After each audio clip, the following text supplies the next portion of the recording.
Hey guys, Jace from The Glitter Guy here, and today we're gonna take these pieces of cardstock and turn them into one of these 3D papercraft hearts.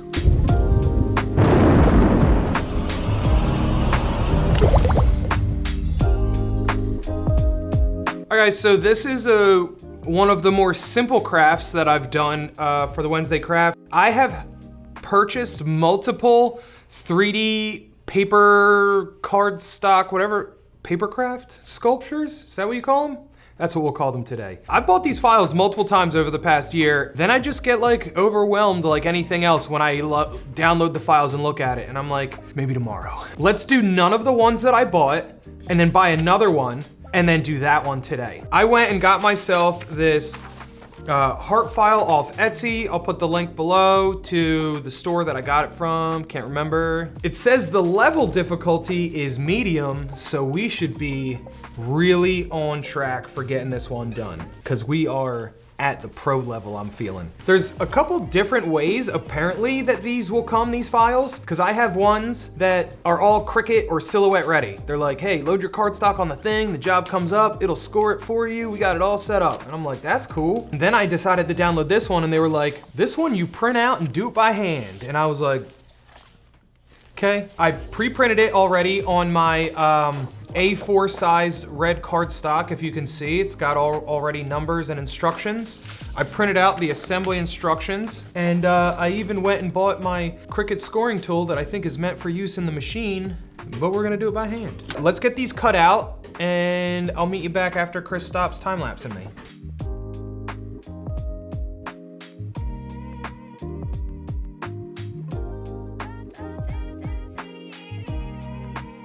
Lickety split just like that. We cut out all of our pieces. Step 2, cut off, cut along contour. Check. Step 2 again. There's another 2, guys. I know you're seeing this. 1, 2, 2, 3. That's what we have for steps here. Score along the dotted fold line. Score with an awl or a dried up ballpoint or another point object. Can I just go across like that? Oh. In the picture, they use a ruler to go straight, but I have the best, most non-shaky hands in the world, so I don't need that.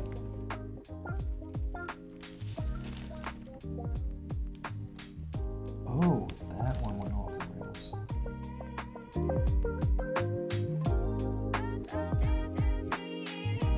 All right, guys, step 2 is done. Step 3. Fold. Printed side will remain inside the model. Fold down, valley fold. Folding. Folding.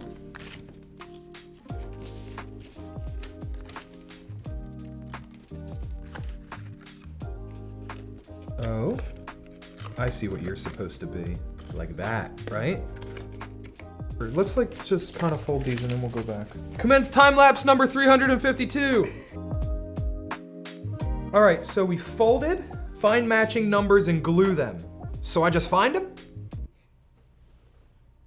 What? Yeah, so like this one has the number 2, for example, and the number 1. I know we had, here's 6, 3, 10, 1. So here's the number 1. All right, assembly guide. Collect part 1, collected. All right, we're gonna grab little pieces of tacky tape so we can put this bad boy together.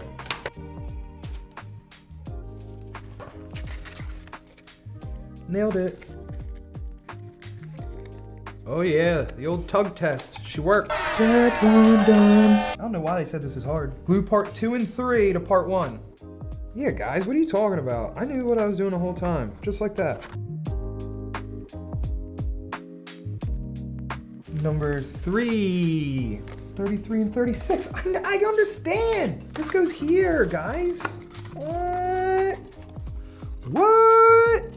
It already looks like a heart.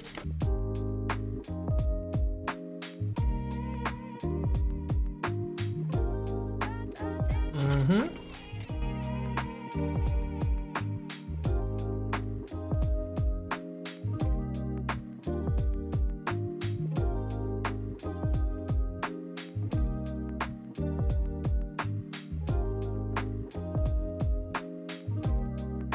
So this goes here, that's 2.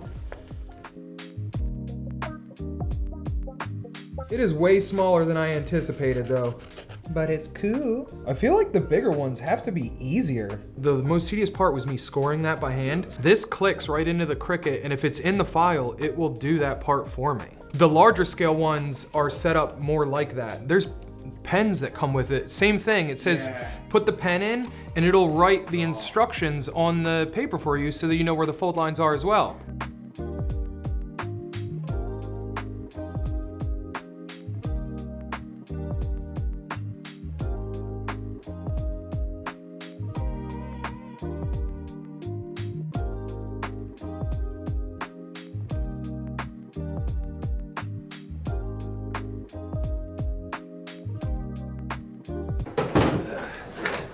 Tweezer.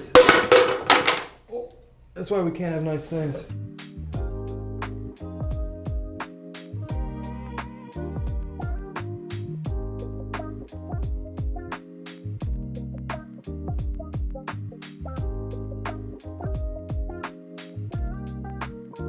I made it! Look, and the mess is already cleaned up. All right guys, so that was not so bad, honestly. Learned a few things during the process. Like, I definitely don't like having to cut it and score it by hand. Next time I do one of these, I'll probably use one of the files that allows my Cricut to do all that stuff, because you know, why not? I think the tacky tape as little tape strips worked out extremely well. Seems to be holding up, not like falling apart or anything. I had literally like no mess. Took 1 second to clean that up. So I definitely enjoyed doing this. I was very reluctant for a long time on starting a paper craft project, 3D one at least. And I'm glad that I decided to kind of like rip the Band-Aid off and give it a try, because I'm pleased with how this came out. Don't forget guys, like, subscribe, hit all the appropriate buttons below for other videos in the future.